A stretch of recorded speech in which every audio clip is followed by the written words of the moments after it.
ಸಮಸ್ತ ವೀಕ್ಷಕರಿಗೆ ನಿಮ್ಮ ಗೆಳೆಯ ಭಾಸ್ಕರ್ ಮಾಡುವ ನಮಸ್ಕಾರಗಳು. ಸ್ನೇಹಿತರೆ, ಈ ವಿಡಿಯೋದಲ್ಲಿ ನಿಮಗೆ ಕುದ್ರೋಳಿ ಗೋಕರ್ಣನಾಥೇಶ್ವರ ದೇವಾಲಯ ಬಗ್ಗೆ ತಿಳಿಸ್ಕೊಡ್ತೀನಿ. ಈ ದೇವಾಲಯ ಮಂಗಳೂರಿನಲ್ಲಿದೆ. ವಿಶ್ವವಿಖ್ಯಾತ ಮೈಸೂರು ದಸರಾ ಮಹೋತ್ಸವದಂತೆಯೇ ವಿಜೃಂಭಣೆಯಿಂದ ದಸರಾ ನಡೆಯುವ ಮತ್ತೊಂದು ಕ್ಷೇತ್ರ ಕುದ್ರೋಳಿ. ಕಾರಣಿಕ ಕ್ಷೇತ್ರವೆಂದೇ ಖ್ಯಾತವಾದ ಇಲ್ಲಿ ಗೋಕರ್ಣನಾಥೇಶ್ವರನ ಭವ್ಯ ಹಾಗೂ ಸುಂದರ ದೇವಾಲಯವಿದೆ.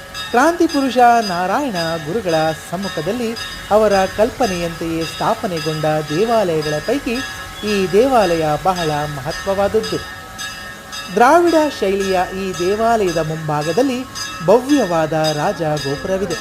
ಎತ್ತರವಾದ ಆನೆಯ ಪ್ರತಿಮೆಗಳು ಭಕ್ತರನ್ನು ಸ್ವಾಗತಿಸುತ್ತವೆ. ವಿಶಾಲವಾದ ಪ್ರಾಕಾರವಿರುವ ದೇವಾಲಯದ ಗೋಪುರಗಳಲ್ಲಿ ಈಶ್ವರ, ಶಿವಗಣಗಳು ಸೇರಿದಂತೆ ದೇವಾನುದೇವತೆಗಳ ಗಾರೆ ಶಿಲ್ಪಗಳಿವೆ. ಗರ್ಭಗೃಹದಲ್ಲಿ ಗೋಕರ್ಣನಾಥೇಶ್ವರನನ್ನು ಪ್ರತಿಷ್ಠಾಪಿಸಲಾಗಿದೆ. ಶಿರದ ಮೇಲೆ ಗಂಗೆಯ ಧರಿಸಿದ ಶಿವಮುಖವಾಡದಲ್ಲಿ ಗೋಕರ್ಣನಾಥೇಶ್ವರನನ್ನು ನೋಡಲು ಎರಡು ಕಣ್ಣು ಸಾಲದು ಎನಿಸುತ್ತದೆ. ದೇವಾಲಯದ ಪ್ರಾಕಾರದಲ್ಲಿ ಗಣಪತಿ, ಕೃಷ್ಣ ಹಾಗೂ ನಾರಾಯಣ ಗುರುಗಳ ಪ್ರತ್ಯೇಕ ಮಂದಿರಗಳಿವೆ. ಹೊಸ ಆವರಣದಲ್ಲಿ ಶುದ್ಧ ನೀರಿನ ಕೊಳ, ಹಚ್ಚ ಹಸುರಿನ ಉದ್ಯಾನವನ, ಕೈಲಾಸಗಿರಿ, ಮುಗಿಲಿನತ್ತ ಎತ್ತರ ಚಿಮ್ಮುವ ಕಾರಂಜಿ, ವಾಚನಾಲಯ ಎಲ್ಲವೂ ಇದೆ. ಇಲ್ಲಿ ನವರಾತ್ರಿಯ ವೇಳೆ ನವದುರ್ಗೆಯರನ್ನು ಕೂರಿಸಿ ಮಾಡುವ ಭವ್ಯ ಮೆರವಣಿಗೆ, ವಿಶೇಷ ಪೂಜೆಗಳು ಜನಾಕರ್ಷಣೆಯ ಕೇಂದ್ರವಾಗಿವೆ. ಈಗ ಇದು ಮಂಗಳೂರು ದಸರಾ ಎಂದೇ ಖ್ಯಾತಿ ಪಡೆದಿದೆ.